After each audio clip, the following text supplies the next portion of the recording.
Halo Gadgeters, mungkin kalian ada yang udah follow Instagram kami dan tahu bahwa gue tuh lagi mau upgrade PC. Sekarang tuh gue pakai Core i5 6600K yang gue overclock ke sini. Jadi udah di overclock nih jadi 4500 MHz. GPU-nya lagi pakai GTX 1070. Untuk monitor, gue sebenarnya ada dua monitor. Yang pertama adalah monitor gaming dari MSI ini, resolusinya Full HD dan refresh rate-nya 144 Hz. Dan monitor kedua adalah monitor ini dari LG. Ini udah 4K. Nah, kalau ditanya gue tuh lebih prefer mana? Gue lebih pengen main di 4K tapi 60 Hz. Ini by the way masih 60 Hz atau main di gaming monitor gue ini yang 144 Hz. Jawabannya adalah gue sebenarnya lebih peduli dan gue lebih pengen main di 4K secara lancar. Which itu udah hampir tidak mungkin dilakukan dengan spek gue yang sekarang. Udah bubar aja. Oke, kita nyobain benchmark pertama dengan game Assassin's Creed Valhalla. Graphics quality gue udah bikin mentok ultra high. Ini udah mulai ya benchmarknya di Valhalla ya. Kita bisa lihat di sini kira-kira FPS-nya itu dapetnya ya sekitar segini 40-50 dengan settingan ultra high. Jadi kalau dibilang udah sistem gue udah boyok banget juga enggak, masih bisa di ultra high. Main game terbaru masih bisa around di bawah ya, masih dikit di bawah 60 FPS. Kalau gue pasang yang monitor 4K udah pasti udah nggak kuat, nggak mungkin dapat. Ini paling prediksi gue mungkin nggak tahu 20-an kali ya main di 4K. Oke, ini hasilnya ya. Average-nya di maju dikit nih ada di 53. 53 FPS. Seperti gue bilang tadi ya sebenarnya masih bisa. Kalau emang aim kalian adalah dengan bermain Full HD di 60 FPS ultra high di game-game terbaru masih bisa banget. Tapi gue mau aim higher dari itu sebenarnya. Dan kalian bisa lihat di sini juga secara frame rate-nya juga sebenarnya lumayan fluktuatif di berbagai scene. Lowest FPS-nya bahkan bisa sampai 23. Jadi sangat fluktuatif nih. Min max-nya tuh deltanya sangat jauh sebenarnya. Oke, sekarang gue move on ke game kedua. Sebenarnya game inilah yang bikin gue pengen upgrade banget. Mau tahu apa? Itu adalah Microsoft Flight Simulator 2020. By the way, Microsoft Flight Simulator yang pertama itu adalah one of the first PC game yang gue mainin. Jadi begitu yang 2020 ini keluar tuh gue suka banget dan seneng banget itu keluar. Hal pertama, loading time yang lama banget. Ini udah berapa menit nih gue tungguin nih gak keluar-keluar. Masuk game aja tuh lama parah. Nih sekitar 3 menit kemudian masih di sini juga ngeloadingnya. Ini nggak kelar-kelar ngeloadingnya. Asli ini benar-benar belum masuk ke menu utama aja belum. Nah akhirnya masuk juga. Kita coba dulu deh di ultra deh. Kita lihat kayak apa ya di ultra ya. Oke, kita udah masuk in game. Ini FYI aja nih. Ini yang terjadi nih. Coba lihat di sini nih. Kadang-kadang tuh fine mainnya. Kadang-kadang bisa sampai turun jadi 35 FPS nih. Dengan CPU udah 100% mentok, jelas banget bottleneck di sini. FYI game ini memang terkenal CPU centric banget, butuh multicore yang berjalan sekaligus. Ini bisa semenit sendiri gue begini nih. Jadi tadi pas pertama kali masuk fine 40 FPS, 38 FPS. Tapi kayaknya begitu dia mulai dengan dalam saat bersamaan ngeload tekstur terrain baru langsung naik. Nah, ini udah normal lagi nih. Sekitar dapat 48 FPS. CPU utilization-nya juga turun, ya kan? Turun dari tadi 100 jadi 83, GPU-nya 99. Jadi di game ini sering tuh kejadian begitu, tiba-tiba ngedrop bisa sampai 1 FPS, 2 FPS, 3 FPS. Dan sangat membuat game ini tidak enjoyable. Jadi sebenarnya trigger gue pengen upgrade adalah Microsoft Simulator ini. Jadi makanya kan gue di IG sempat tanya ke kalian, jadi yang mesti gue upgrade nih apa? GPU dulu atau CPU dulu atau dua-duanya? Dan hampir semua kalian bilang, Bang ini harus banget dua-duanya lu upgrade sekaligus Bang. Ya udah, dengan begitu di tangan gue sekarang udah ada Ryzen 5600X dan RTX 3080. Nah ini dia nih, casingnya NZXT510 Ryzen 5600X. Ya jelas gue butuh motherboard baru juga. Pilihan gue jatuh pada Gigabyte B550 Gaming X yang satu ini. Oh ya, jangan lupa Gadgeters, gue juga dapat info katanya kalau kita pakai B550 ini dan pakai Ryzen 5600X, kita sebelum prosesornya bisa terdetek dengan baik oleh motherboardnya harus harus update BIOS dulu. Next adalah AMD Ryzen 5600X-nya.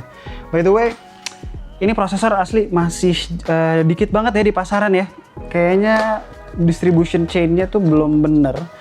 Jadi harganya pun gue beli sepertinya masih di atas harga SRP. Gue beli dengan harga mungkin kayaknya sekitar 5,4 5,5 lah ya.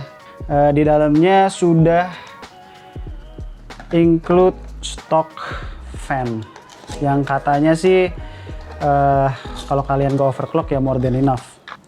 Dan yang terakhir, star of the show, Inno3D RTX 3080. Ini adalah versi yang dual fan Twin X2OC. Kenapa mungkin kalian nanya ya, kenapa gue beli yang Inno3D? Karena satu, di luar sana yang mereknya lain-lain tuh belum banyak. Asli masih susah banget nyari graphic card ini. Kalau ada pun harganya itu overpriced banget. Ini gue beli dengan kemarin sempat dapat cashback juga. Total minus cashback tuh jadinya gue dapat nih 12 juta. Sementara beberapa merek lain masih ada yang 15 juta, ada yang 18 juta. Pokoknya gila-gilaan deh harganya karena mungkin supply chain-nya lagi-lagi belum bener ya. Buat kalian yang ngebet banget, gue sarankan untuk sedikit menunda sampai harganya masuk akal. Wow, ini by the way gede banget guys dan sangat-sangat berat nih guys. Nah inilah dia tim inti dari apa yang mau gue rakit hari ini. Si Kumar tuh sempet tanya, men emang lu beneran bisa ngerakit komputer sendiri? Gue bilang gini, FYI aja gue udah ngerakit komputer dari tahun 97.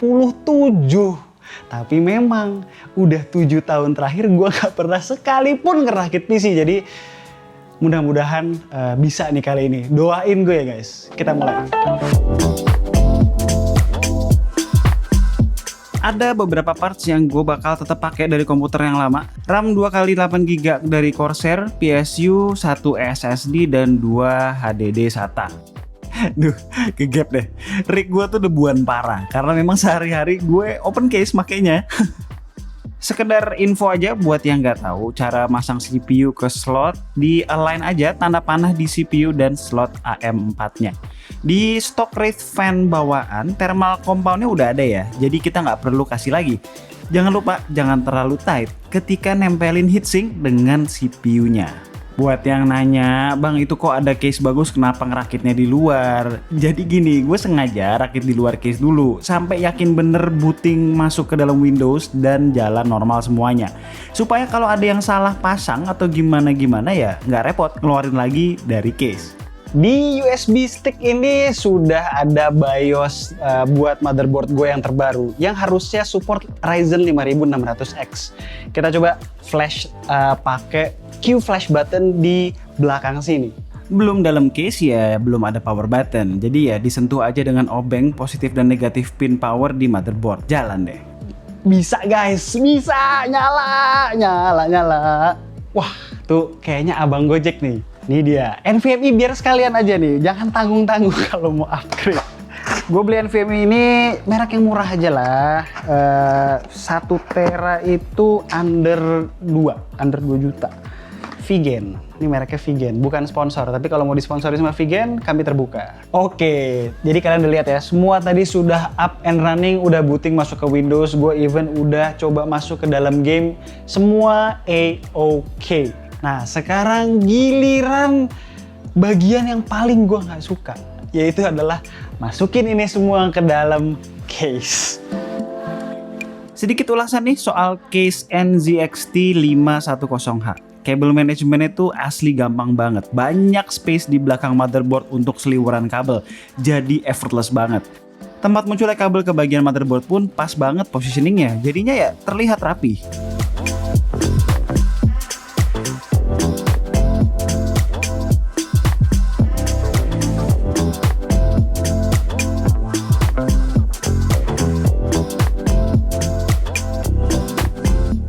Oke, akhirnya selesai juga kerjaan kita hari ini. Kira-kira butuh waktu 2 jam lah untuk masang ini semua. Maklum, udah lama banget gak rakit PC sendiri tanpa bantuan. Nah, abis ini kita bakalan tutup, bener-bener tutup case-nya, rapihin, colok monitor, lalu kita benchmark lagi. Ini sekarang udah gue set rapi. Kita sekarang coba benchmark lagi kedua game yang di awal tadi kita benchmark ya. Game pertama yang tadi kita tes kan adalah Assassin's Creed Valhalla. Sekarang kita coba lagi ya. Tetap settingannya sama, ultra high. Kita pentokin semua ya, ultra high, yang nggak ada yang gue ganti di sini. Oke, ini adalah final resultnya. Average FPS di 89, minimum FPS-nya 56 dan maksimum di 152. Masih cukup fluktuatif. Walaupun ya minimumnya sekarang udah, ya pokoknya intinya sih sebenarnya 2 kali lipatnya ya daripada tadi.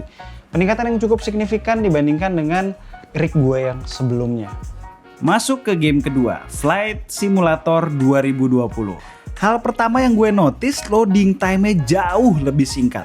Pengaruh CPU dan folder game yang gue pindahin ke NVMe nih.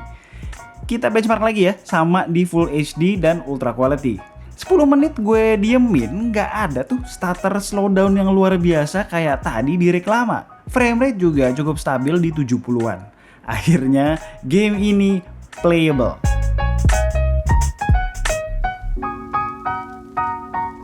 Oke, jadi itu adalah Cartovlog kali ini. All in all, gue merasakan ada peningkatan yang cukup signifikan dibandingkan dengan gaming rig gue sebelumnya. Tapi sepertinya gue mesti optimize ulang sistem gue. Karena tadi kan gue beli NVMe juga ya, gue pindahin Windows-nya ke situ. Terus juga gue reinstall beberapa game. Soalnya kayaknya ada beberapa yang nyangkut dalam the whole proses ini. Mudah-mudahan abis gue re-optimize lagi semuanya, gue akan bisa bikin video lagi untuk review lengkap soal Ryzen 5600X dan RTX 3080 ini. As always, kalau kalian suka dengan video ini, boleh klik like, share, dan subscribe. Jangan lupa klik icon bell yang di bawah supaya kalau kita ngeluarin video baru, kalian langsung tahu. Kalau mau tanya-tanya soal rig gue yang satu ini, boleh drop komen di bawah dan tunggu racun-racun kami berikutnya. Bye.